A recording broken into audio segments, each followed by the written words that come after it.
નમસ્કાર મિત્રો, સ્વાગત છે તમારું ખેડૂત યોજના યુટ્યુબ ચેનલમાં। મિત્રો, આજના સમાચાર વિશે વાત કરતા પહેલાં જો તમે અમારી ચેનલમાં નવા છો તો નીચે લાલ કલરનું સબસ્ક્રાઇબ બટન આપેલું છે તેને દબાવીને બાજુમાં રહેલા ઘંટડી બટનને પણ દબાવી દેજો, જેથી મારા આવનારા તમામ વિડીયોની માહિતી તમને મળતી રહે।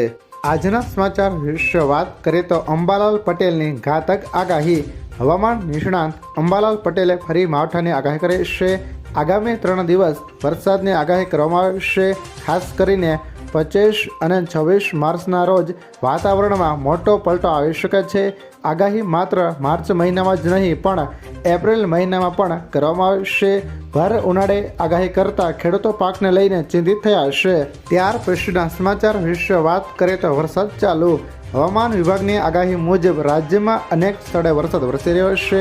વાંકાનેર, હળવદ અને ટકારામાં કમોસમી વરસાદ શરૂ થઈ ગયો છે। કચ્છમાં અને ઉત્તર ગુજરાતમાં મિની વાવાઝોડા જેવા દ્રશ્યો જોવા મળી રહ્યા છે। ભચાઉ, વોંધ, સામ, ખીરીયાળી, જંગી, લાકડિયા સહિતના વિસ્તારોમાં ભારે વરસાદ ખાબકી રહ્યો છે। વરસાદ ચાલુ થતાં ખેડૂતોના માથે ચિંતાનું મોજું ફરી વળ્યું છે।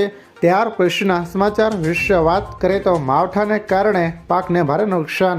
હવામાન વિભાગ દ્વારા કરાયેલી આગાહી મુજબ ડીસામાં ભારે કમોસમી વરસાદ પડ્યો। ભારે વરસાદને પગલે પાકને મોટું નુકસાન થયાનું અનુમાન છે। કમોસમી વરસાદ થતાં ડીસા માર્કેટ યાર્ડમાં વેચાણ અર્થે આવેલી ખેત જણસીઓ પણ પલળી ગઈ હતી। ખાસ કરીને બાજરી અને રાયડાના પાકને મોટું નુકસાન થયું હતું। જોકે જણસી પલળી જતા ખેડૂતોને લાખોનું નુકસાન વેઠવાનો વારો આવ્યો છે। ત્યાર પછીના સમાચાર વિશે વાત કરીએ તો હવે આ જિલ્લાઓમાં કરા સાથે વરસાદ। ગુજરાતમાં ફરી કમોસમી વરસાદની ઘાત તોડાઈ રહી છે, જેના કારણે ખેડૂતો ચિંતામાં મુકાયા છે। અમરેલી જિલ્લામાં વડિયા અને બગસરા પંથકમાં અચાનક કરા સાથે વરસાદ પડ્યો છે।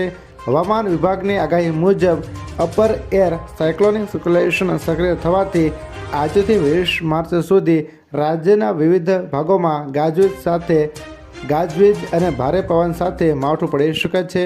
ત્યાર પછીના સમાચાર વિશે વાત કરીએ તો રાજ્યમાં વરસાદ શરૂ। જામનગર જિલ્લાના વાતાવરણમાં અચાનક પલટો આવ્યો છે। લાલપુર પંથકમાં કરા સાથે કમોસમી વરસાદ પડ્યો હતો, જેના કારણે ખેડૂતોની ચિંતામાં વધારો થયો છે। ઉનાળુ પાકને નુકસાન થવાની ભીતિને કારણે ખેડૂતોમાં ભારે ચિંતા વ્યાપી ગઈ છે। આ વરસાદ અને કરાની અસરથી ખેતરોમાં ખેડાણ અને પાકને નુકસાન પહોંચવાની શક્યતા વધી છે।